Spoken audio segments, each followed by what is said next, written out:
So receiver operating characteristics curve is a very famous curve that is related to any instrument or a classifier which is doing the binary classification kind of thing, that is yes no type of thing. Okay, or class 1 versus class 2. So if this kind of thing are there, then basically people use ROC curve to tell the capacity or the accuracy of the instrument. And this was invented during World War, I think, II, to tell the radar system performance. Okay, so in radar system, you know that we transmit one pulse in the air, and then there is some reflection from this flight or enemy's plane, which is sent back as a pulse again, and we have some antenna over here which actually receives this pulse, and we have transmitted this pulse. So delay between transmission and reception will tell that if there is some plane moving around here, okay, in this direction. So but you see that this return signal is very small. It's very small, in the order of microvolts, and to detect true signal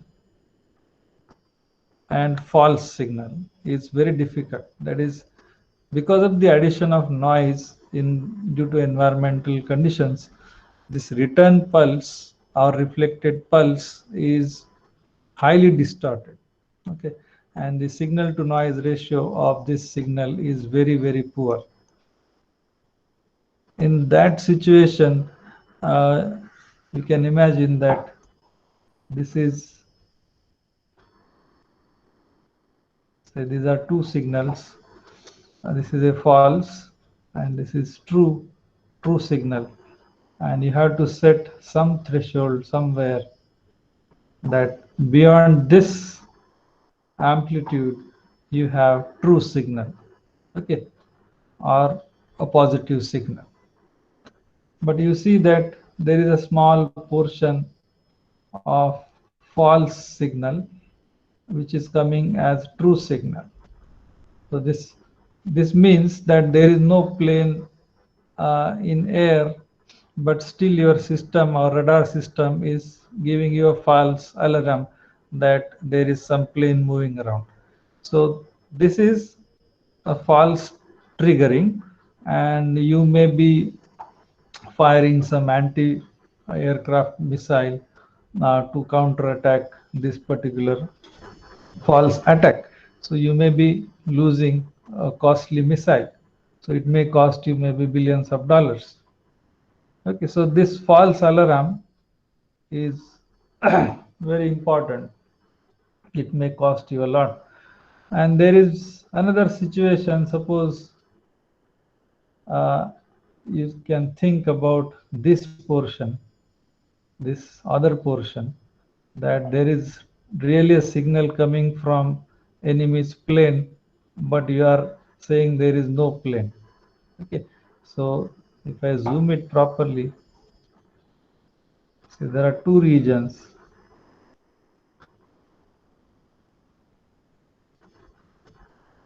So this is the region which belongs to false, but you are saying it is true, and this is the region which is actually coming from enemy's flight or plane, but you are saying there is no plane. Okay, so both things are dangerous in this case, and if you miss this plane, then it can create a lot of chaos in your region. Okay, so you have to have some balance in this threshold value, say xt, which you are setting, or you are setting it as a classifier designer. Okay, you have to take into account all cost into account, and what will be cost estimation to have fire of a missile versus the lives of your citizens. Okay, so this is a very sensitive issue, and from that this ROC concept has appeared. Okay, so let us see briefly that this is a distribution of class 1, say this is sorry, class 2, and this is the distribution of omega 1. Okay, and suppose I set this x star as my threshold. It means that beyond this side I will declare everything as positive, and below this threshold I will declare the things as negative. Okay, so this side is positive and this side is negative. So this is the black region which actually belongs to omega 1, but now here is declared, it is declared as omega 2. Okay, so this was belonging to omega 1, but we are declaring it as omega 2. So this is a false positive. So this is the region which is false positive, and you see that this is the portion, this is the portion which actually belongs to omega 2. So this is omega 2 and this is omega 1. So this belongs to omega 2, but since it is below this threshold, we are declaring this as omega 1. Okay, so this is false negative. This is false positive. This is false negative. Okay. Now, to compare different, say, instruments or classifiers, and to check which is a better instrument, we plot something called as ROC curve. Actually, it is receiver operating characteristics. It's not region of convergence. It is ROC means receiver operating characteristics. So there are many examples given here. Correct acceptance, incorrect acceptance, correct rejection, and correct incorrect rejection. So there are 4 possibilities in ROC in case of a classifier. That is, we have true positive. So this is the portion, say, which belongs to omega 2, and this is omega 1, and we are setting, say, this, let us say, x star here. This is my threshold. Above this I will say omega 2, and below this I will say omega 1. So you can see this is the portion of this omega 2 curve which is correctly classified. Okay, so this is true positive. This is true positive, or true acceptance, or true acceptance. Now this is the region which is the portion of omega 2, but since it is below this line, we are declaring it as omega 1. So this is false negative. Okay, this is, say, true positive, true, so I will write here true positive. We write in short as TP. So this is true positive, true acceptance. Names are different, but they are the same terms. So this is true positive. So we will follow this convention. This is true positive, and opposite is true, sorry, false negative. True positive and false negative. This is resulting due to the split of this omega 2 curve. Now there are 2 things which are happening to omega 1. It is this portion which is called as true negative. So it's really omega 1 and you are saying omega 1. So this is true negative. and this portion which is beyond this threshold limit, say beyond this line, but actually belongs to omega 1, say this one. So this portion of omega 1 is false positive.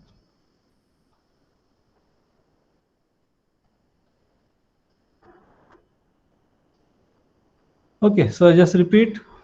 We have true positive.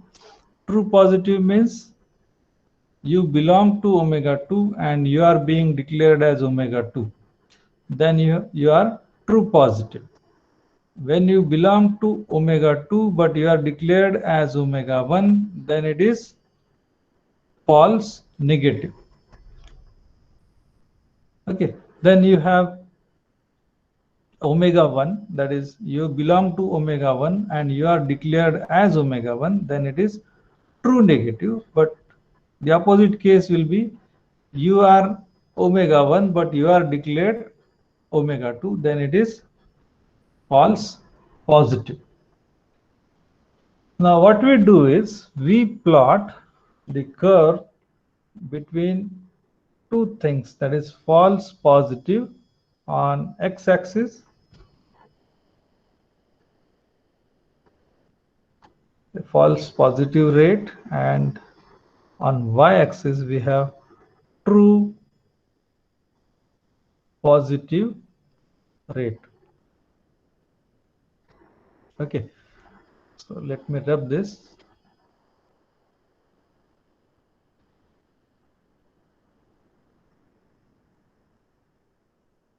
So what we are doing, we are plotting this thing, this curve,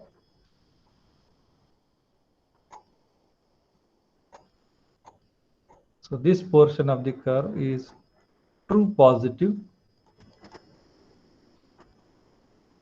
so which is on y-axis, versus this false positive. So false positive is this particular portion of omega 1.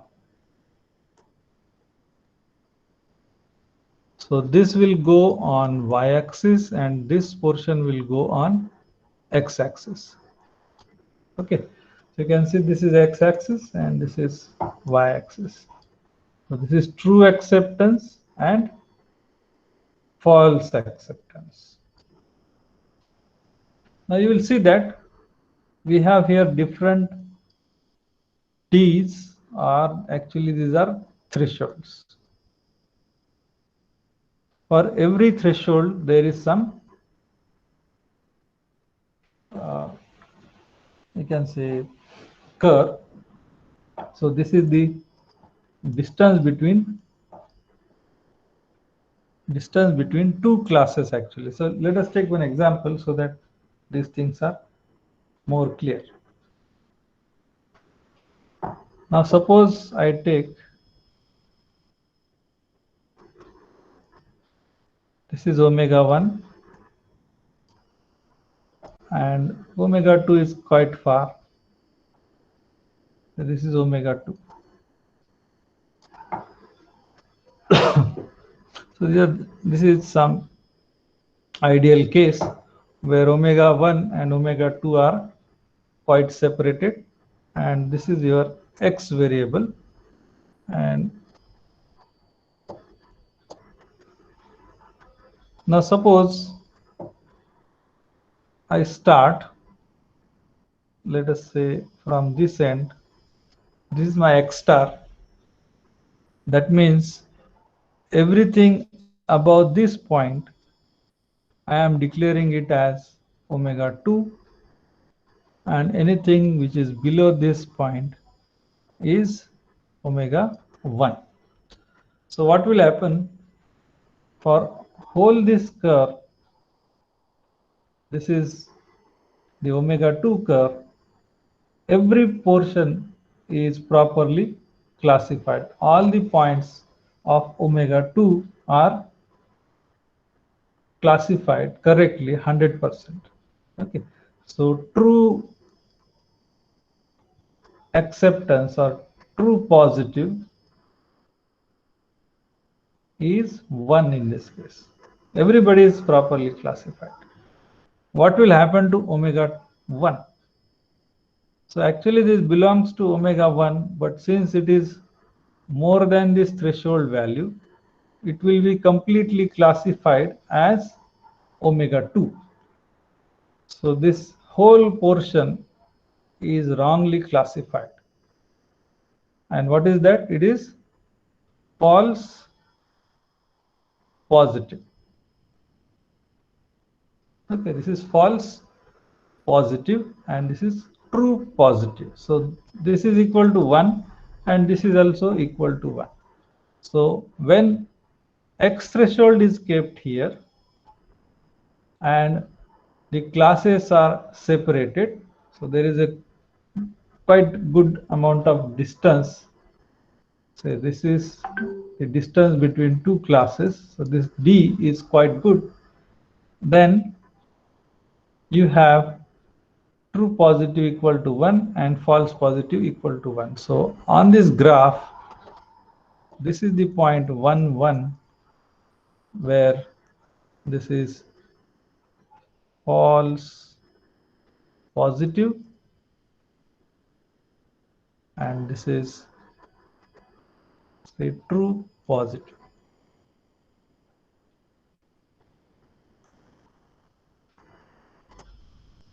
Okay, so you are here now. Now see what happens.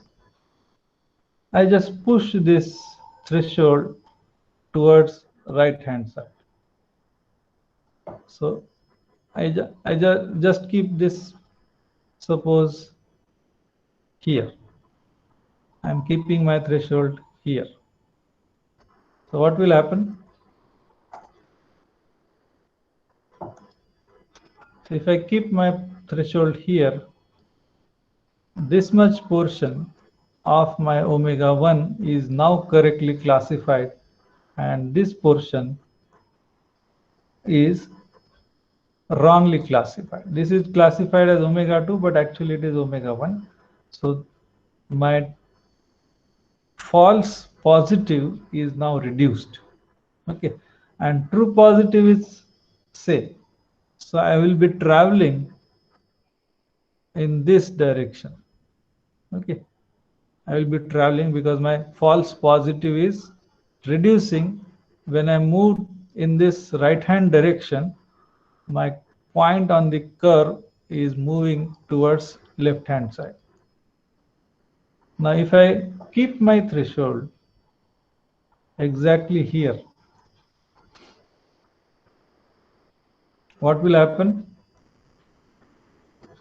If I keep my threshold at proper position, true positive is 1 and false positive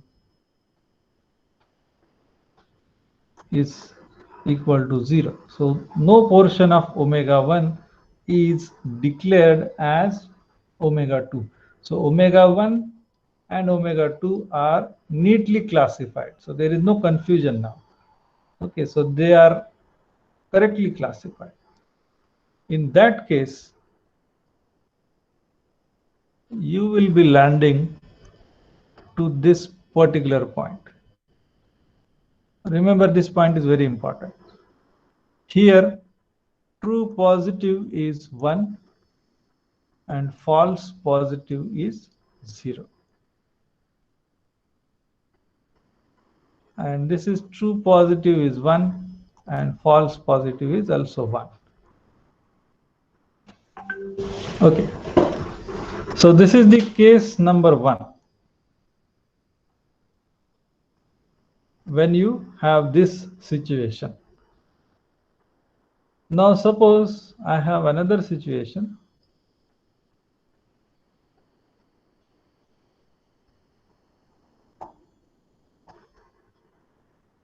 Say this is my omega 1 and this is my omega 2. So they are now not separated. So distance is now reduced. Okay, suppose this is from D5, then this is let us say d3 or d2, whatever you say. Distance is d5 is greater than d3. So what happens if I start moving my x threshold from this point towards right hand side? If I keep on moving my threshold from left side, extreme left to extreme right, you will see that during this portion, I cannot avoid error now, since these two classes are overlapping. Maybe this is the Bayesian point which is producing minimum error. So this portion you cannot avoid. So this is false positive. So this is the x threshold, x star. If you keep here, this will be false positive, and remaining curve of omega 2 will be true positive. Okay, so this is not equal to 1. So true positive is less than 1 and false positive is very close to 0, or it is near 0. So if you travel from the extreme end, so if you keep your threshold here, then true positive is 1 and false positive is 1. So as usual, so you will be starting from this extreme point, extreme end point, let us say A. So if you move now towards your right hand side, this false positive will keep on falling down. So it will be coming down, and it will be at the most this portion, this point, which is the point of Bayesian. This is the point of Bayesian decision. Now if you again move, then what will happen? True positive will come down. So you will be coming down like this. Okay, so you cannot go up to point this one. True positive is 1 and false positive is 0. So false positive is 0 and true positive is 1. So the ideal point is, I can write here, ideal point is 0, 1. Okay, so you cannot reach this, but you can go up to this point, which is the best point. That means you go with Bayesian and keep your threshold here. That will be the best possible for this given situation. Okay, now we can bring these two lobes or two classes more close. Suppose I do like this. So this is omega 1 and this is omega 2. So this distance between two peaks is now still reduced. Let us say it is d1. Then if you have x star, which is going from extreme end of your, say, left hand side, and you move this x star towards the right hand side, you will see that this is the x star position which produces the minimum possible false positive. So this is the false positive area. You cannot go less than this, and this is the optimal Bayes decision area. Okay, now the other one, see, this graph is true positive. So you can see that when you travel from extreme left hand side end towards the right hand side, you will be following this path.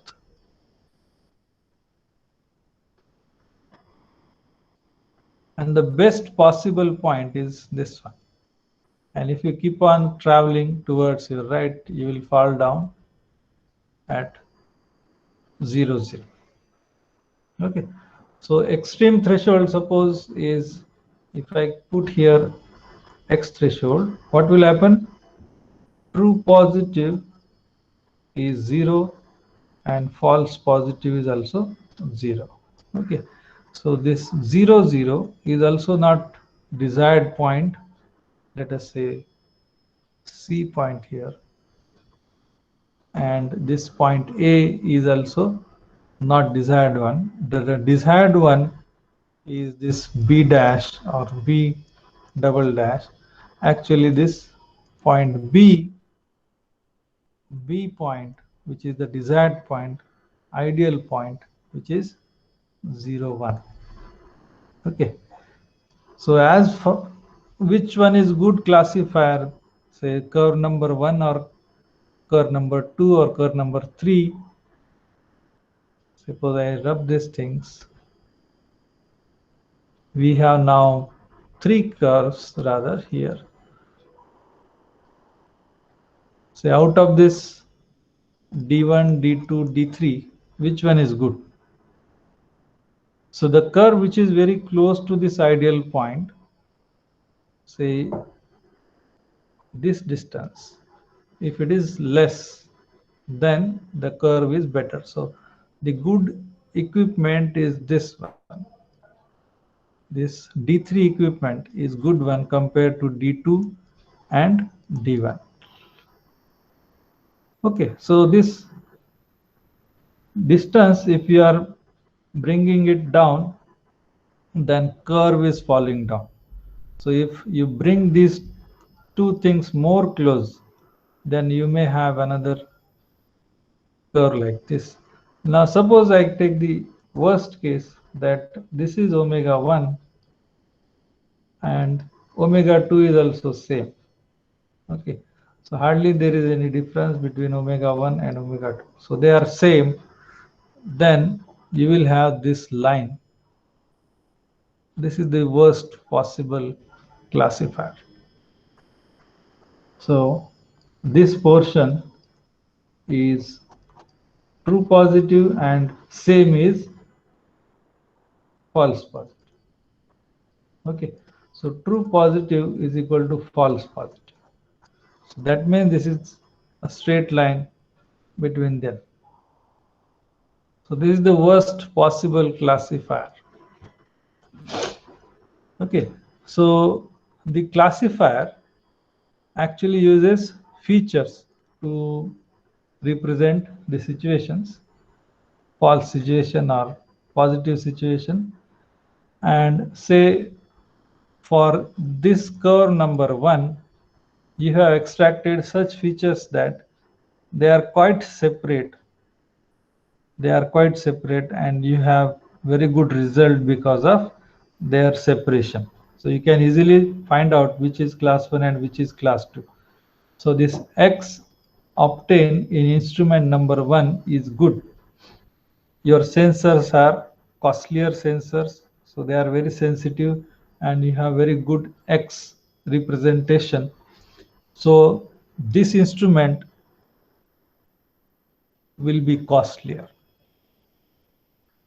because the manufacturer has used very good sensors, sensitive sensors, so that he is able to separate the class 1 and class 2 very easily. Okay, so there is another manufacturer who is producing same instrument which looks exactly same, but he has used a moderate sensor which is not able to distinguish between omega 2 and omega 1 properly. He has a good kind of overlap between the two classes, and say this is the instrument number, say 2, so which is cheaper one, but working wise it is same, and working wise means it is doing the job of separation omega 1 and omega 2, but practically efficiency is less. Now there is third instrument, this one, which has very poor sensor, low quality sensor, very cheap sensor.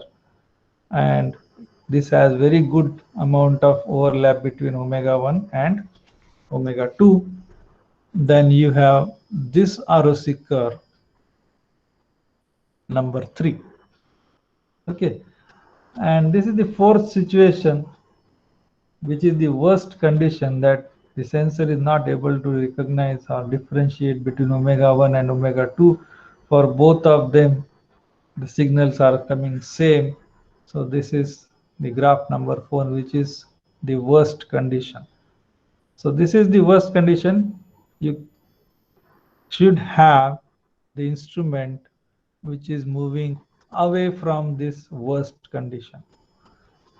The instrument which is far away shall be chosen, and possibly the cost is higher. So cost of your instrument, even though they look same and even though they may be belonging to same manufacturer, okay, same manufacturer is producing different ROC curve instruments. So depending on your budget, you have to choose the proper instrument. So the good thing is, if you have a good budget, you will choose curve number 1. At least go for curve number 2. Okay, and maybe some mediocre company which is producing curve 3 shall be rejected. So this is the importance of ROC. Okay, it directly relates to your instrument performance. So if you are somewhere, some officer in army or maybe some in defense area, and you are the person to select some weapon or some radar kind of thing, and you are being presented ROC for different companies, and you are responsible to choose the best one for our country, then you will go with this kind of ROC. Okay, so remember that you will be not getting this ideal kind of thing, this ideal classifier, but try to get as close as possible to this ideal situation. Okay, so there is next point, Bayesian belief network.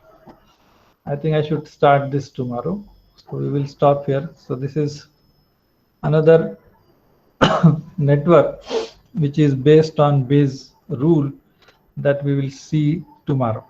Okay, so I will stop here. If you have any doubt in ROC curve, you can ask me.